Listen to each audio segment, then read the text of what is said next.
홍공 후짜. 네, 안녕하세요. 반갑습니다. 홍공쌤입니다. 2028년 대입 개편 시안 나왔어요. 그죠? 어때요? 네, 뒷목 잡았나요? 힘드셨나요? 제 주변에도 물어보니까, 입시하시는 분들도, 다들 좀 이제 갈리시기도 하고, 긍정적인 시그널을 보내신 분들이 생각보다 많이 없으시더라고요. 그럼에도, 이게 우리가 그동안 입시가 많이 변화해왔고, 입시는 저는 이제 대응의 영역이라고 생각하기 때문에, 우리가 반드시 이제 키워드를 좀 잘 알고, 중심을 좀 지키면서, 이렇게 대응을 할 수 있는 그런 시간을 좀 가져봤으면 좋겠어요. 일단, 첫 번째 키워드는 통합입니다.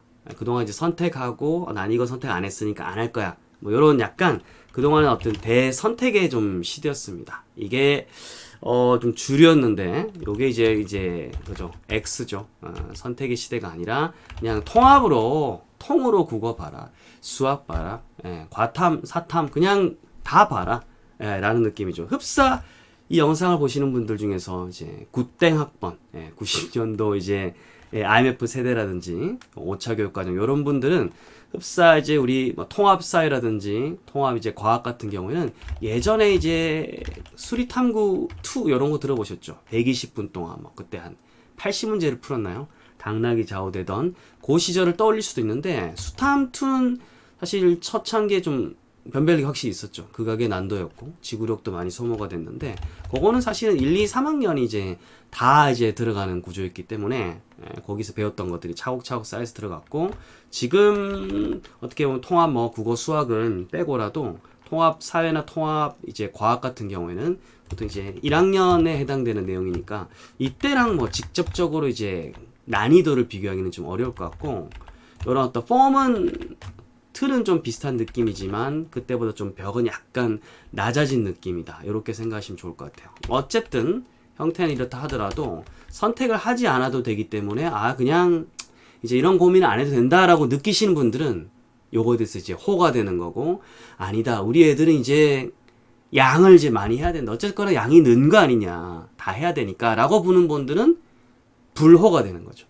그래서 이 선택을 하지 않는다는 것에 대해서 호하고 제가 볼 때는 불호가 각자 어떤 상황에 따라서 나눠지는 것 같아요. 우리는 이게 어떻게 하면 이제 우리 아이들한테 학생들한테 이게 좀 좋게 될 수 있을지 그 지점을 좀 고민해 봐야 되는 거고 두 번째 사실은 논서 수련 빌딩 이게 저는 가장 어떻게 보면 최대 이슈인 것 같은데 의외로 이게 스포트라이트를 못 받고 있는 지점이 깜짝 놀랐습니다. 이게 뭐라고 했냐면 저 같은 경우에도 2028 이제 수능에서 수능 논서 수령이 이제 부분 도입하겠다라고 이제 최근까지는 언론에서 나왔기 때문에 이게 이제 나오면 부분이잖아요. 이걸 보고 출제나 어떤 채점에 대한 게 그래도 좀 돌면 이걸 보고 이제 교원들이 교사들이 참고해가지고 나라에서 이렇게 하니까 이렇구나 라고 약간 표준화된 모델이라고 할까요? 이걸 보고 이제 좀 확실히 수능이 바뀌면 학교 내신들도 좀 따라가는 경향이 있어요. 지금 현직에 계신 분들은 느끼실 거예요. 그죠? 학교 내신이 수능에 있는 어떤 모의고사, 특히 고등학교 쌤들은 있는 유형들을 상당히 좀 많이 빼다 박았다는 걸 느끼실 거예요. 이왕이면 내신 공부하면서 수능도 또 같이 복습하고 이렇게 해야 애들이 효율성이 있으니까 지금은 이제 투트랙을 수능과 내신이라는 투트랙을 어떻게 하면 좀 분리를 좀 덜 시키면서 내신이라든지 이런 게 할까를 사실은 투트랙을 일원화하려고 사실은 현장에서도 많이 애를 쓰고 있는데 이게 수능에서 논서 수령 부분 도입하는 게 안 됐단 말이에요. 그죠? 안 되고 요걸 어떻게 해요? 내신에 빌트인 하자. 해서 그 교육부 자료를 보면 이게 수능에 그냥 무턱대고 하면 사교육비가 폭발할 것이다. 그러니까 학교에서 먼저 이렇게 되고 바텀에서 이제 업으로 올라가야 되는 거 아니냐라고 했어요. 그러다 보니까 선생님들이 사실 이 지점을 참고를 해야 되는데 오히려 지금 학교에 다시 이제 떠밀리는 상황이죠. 물론 학교의 수행 평가라든지 이런 부분들은 기존에 어쨌든 뭐 영어 같은 경우도 그렇고 좀 길게 쓰는 것들이 있었어요. 근데 문제는 이게 만약에 이거를 학교 내신에서 수행으로만은 안 돼. 지필에도 이렇게 더 늘려야 돼. 지금 현재로는 그래요. 왜냐면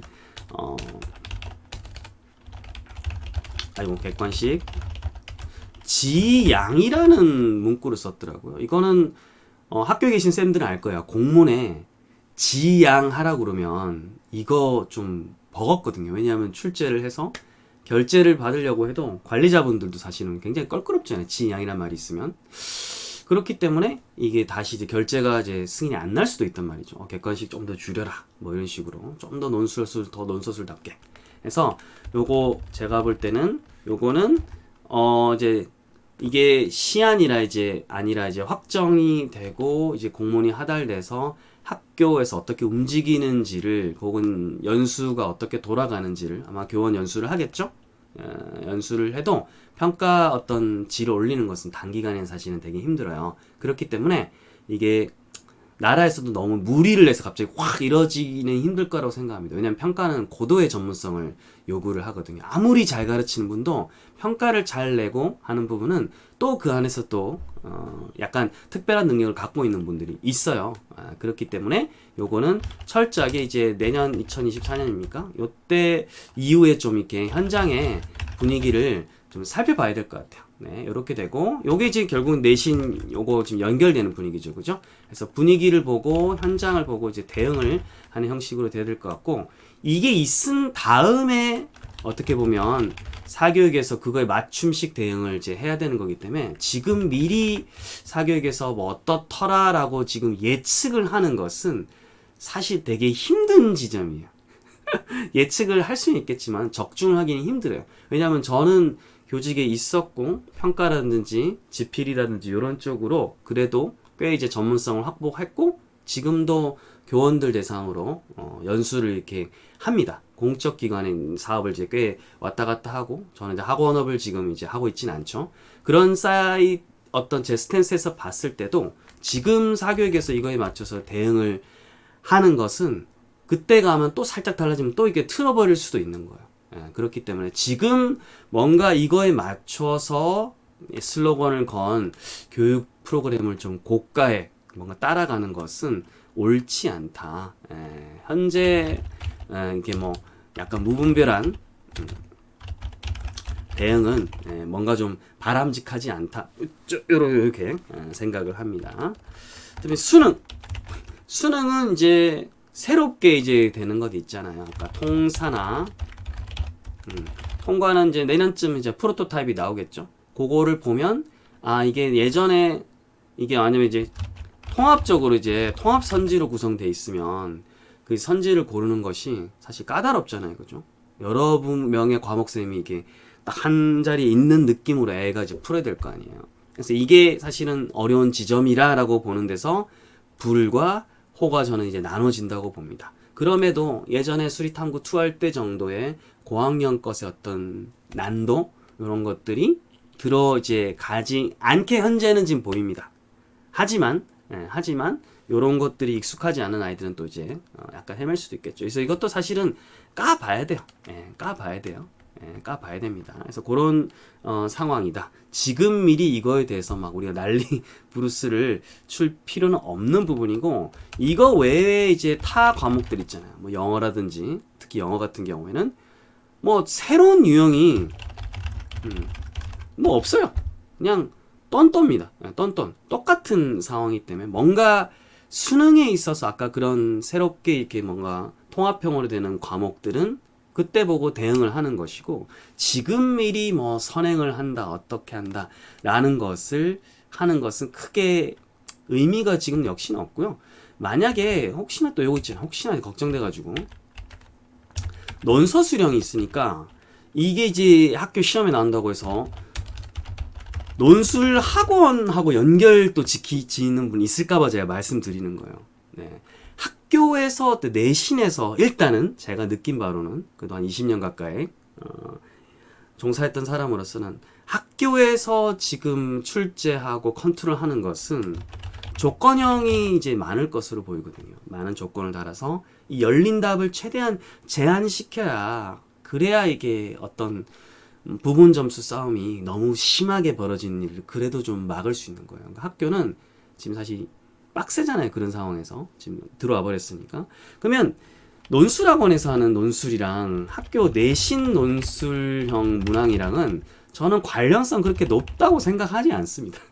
이거 논술을 하시는 분들도 인정하실 거예요. 논술 학원에서 하는 논술은 이제 대학별 고사에서 어떤 치러지는 어떤 논술이라든지 이런 쪽인 거지. 학교 논술 서술 같은 게 약간 그거보다는 잘게 쪼개진 혹은 그 학교의 지역색, 학군의 성향을 반영하는 그런 맞춤식 논술은 하고는 지금 거리가 굉장히 먼데, 이걸 보고 이제 논서술이라는 이 워딩에 사람들이 이미 화가 나니까 이거에 불호가 큰 분들은 아 이거 이제 늘겠네라고 연결지어서 생각을 하시는데, 실제 출제를 하는 입장에서는 거리가 굉장히 멀다. 그 두 개 메커니즘이 뭐 걸려면 걸 수는 있겠지만 이게 완전 탁 이런 매치되는 그런 느낌 아니에요. 네, 아니에요. 뭐 같이 수영을 한다고 볼 수는 있겠지만 육상과 수영 정도 수준까지는 아니겠지만 저 약간 많이 좀 다른 영법이라고 해야 될까? 그런 거기 때문에 미리 이걸 보고 논술학원 보내야겠네 라고 생각하거나 논술을 한다고 하던데 라고 그 키워드에 얻어 걸리지 않았으면 좋겠어요. 네, 그래서 사실 그것도 수능도 그렇고 사실 뭔가 이번에 새로운 것은 뭐 something new라고 하는 것은 아까 통합 과목에 대한 우리가 대응 정도인데 그거는 내년에 좀 보고 결정을 해도 된다는 거예요. 다만 이제 과목 용어라는 것이 통사, 통과라는 거, 혹은 심화 수학이라든지 이런 것들에 우리가 지금 눌릴 수 있죠. 혹은 아까 나왔던 논서 수령이라든지 이런 것들 눌려가지고 논서 수령 출제를 보고 논술학원을 떠올린다든지, 심하니까 이게 뭔가 고도의 뭔가를 떠올린다든지, 요걸 보고는 뭔가 이제 막 굉장히 빡센 융합형을 떠올린다든지 이런 것들은 지금은 우리가 이거는 아까 제가 분명히 제 기준은 아닐 거라고 했고, 요것도 역시 수학 전문 하시는 분이라든지 사탐, 과탐 전문 하시는 분들이라면 이게 생각하는 만큼, 왜냐하면 또 평가도 절대평가 섞였고 하니까 생각하는 만큼 이게 고도의 뭔가를 하기에는 이미 좀 상방이 아주 뚜렷하다는 걸 이미 알고 계실 거예요. 어쨌든 이런 새로운 것들에 대해서는 사실 요거는 뭐다? 대응의 영역이다. 그래서 지금 당장 이거를 학원을 보내서 대응하지 않아도 되고 지켜보고 문항을 보고 대응을 해도 된다. 이제 문제는 선택을 바로 그거죠. 지금 이제 중학생들이 이제 고등학교를 이제 선택을 할 때 어떻게 이제 해야 되는가가 이제 관건인 거예요. 왜냐면 내신이라는 게 이제 1, 2, 3, 4, 5 이제 상대 평가가 되면 예전보다 덜 촘촘하잖아요. 그거는 팩트잖아요. 내신 자체가 안 중요하냐? 그건 아니죠. 내신은 여전히 중요합니다. 즉 손에 잡고 시작을 해야 되는 거예요. 주유를 해야 차가 갈 거잖아요. 그래서 내신 자체가 뭐 중요하지 않다라는 건 아니고, 내신 자체가 뭔가 저번보다는 덜 촘촘한 느낌이 있다. 뭐 그 정도인 거예요. 그렇다고 열심히 안 할 거예요. 뭐 덜 열심히 할 거예요. 그런 거 아니잖아요. 여전히 열심히 할 거고, 그다음에 수능은 지금 사실 뭐 something new는 없는 상태인데 수능에서 새롭게 뭔가 섞여서 실시되는 것들은 바라보면 되는 거잖아요.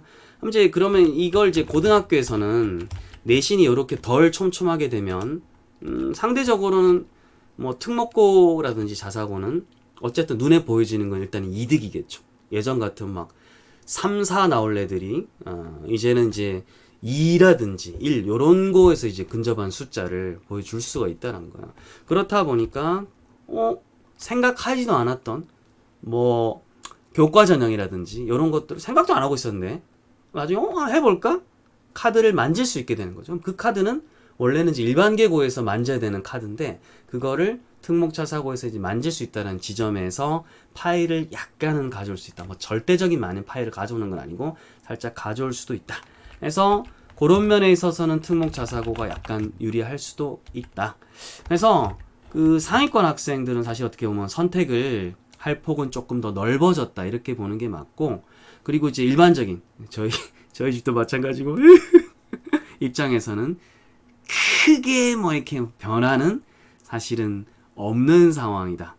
뭐 요런 정도로 저는 좀 생각이 돼서 지금 뭐 이거에 난리 부르스를 추고 뭐 이런 것들은 아니다란 거예요. 그래서 뭐 느긋하게 보고 기다릴 거는 기다리고 뭐 그 정도 지금 상황이기 때문에 뭐 용어 하나에 너무 본질 뭐 이런 것까지 우리가 당장 이제 그분들의 이 정책을 만드신 분들의 진짜 마음속 깊은 곳까지를 우리가 헤아리기는 쉽지 않고, 우리는 이 상황에서 뭐 해야 되냐면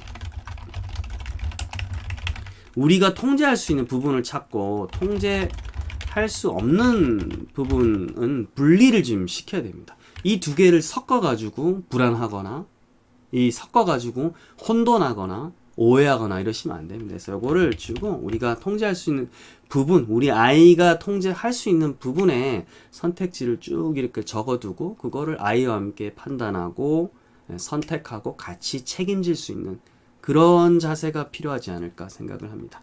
여튼 뭐 제가 짧은 시간에 느꼈던 지점을 전직 교사로서 이렇게 설명을 드렸고, 여러분들이 또 이제 갖고 있는 불안, 질문 혹은 뭐 의견, 경험들이 있을 거예요. 댓글로 남겨주시고 서로 또 뭐 좋은 토론 있으면 했으면 좋을 것 같습니다. 다들 그래도 우리가 행복하기 위해서 공부하는데 이번 발표를 보고는 또 이렇게 한숨 쉬는 분들이 많더라고요. 그래서 좀 키워드로 좀 정리를 해봤습니다. 도움이 됐으면 좋겠고요. 다음에 또 좋은 영상으로 뵙도록 하겠습니다. 홍보! 후차!